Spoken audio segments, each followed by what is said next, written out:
Coucou tout le monde, j'espère que vous allez tous bien. Moi, je vais bien, Dieu merci. Aujourd'hui, je veux m'adresser à une mère célibataire en particulier. Je sais que présentement, quelque part sur le globe terrestre, il y a une maman qui a un ou plusieurs enfants à sa charge unique.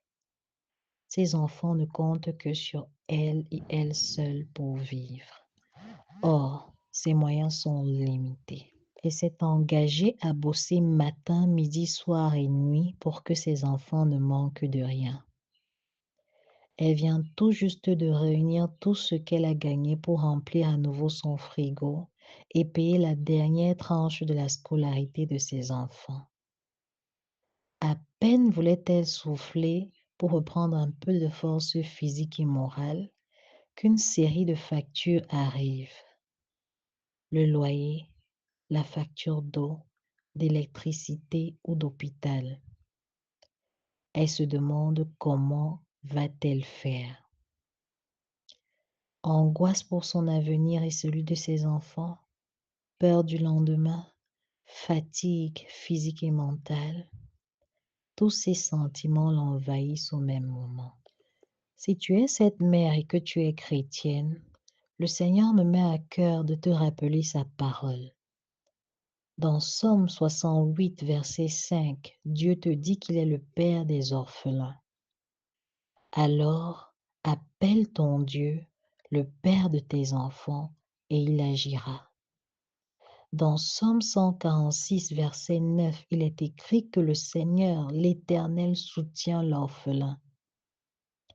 Alors demande le soutien de Dieu pour l'éducation de tes enfants.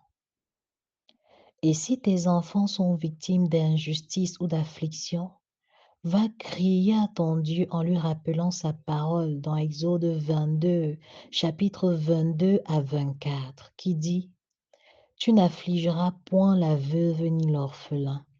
Si tu les affliges et qu'ils viennent à moi, j'entendrai leurs cris. Ma colère s'enflammera et je vous détruirai par l'épée. Vos femmes deviendront veuves et vos enfants orphelins. C'est cette parole d'espoir que je viens t'apporter aujourd'hui. Il est écrit, mon peuple périt faute de connaissance. Aujourd'hui, môme, tu sais que tes enfants, qui sont officieusement orphelins du fait de l'abandon de leur père, ou officiellement orphelins du fait de la mort de leur père, sont les chouchous de Dieu. Et que chaque fois que tu appelleras Dieu, il agira dans leur vie, car il est fidèle à sa parole. Alors essuie tes larmes, homme. Cesse d'être triste et entre dans la paix, dans la joie et l'allégresse, dans l'assurance d'une maman qui sait que ses enfants sont sous la protection particulière de Dieu. Ces factures, tu les payeras aujourd'hui, demain et tous les jours jusqu'à la réussite de tes enfants. Bisous, bisous et porte-toi bien.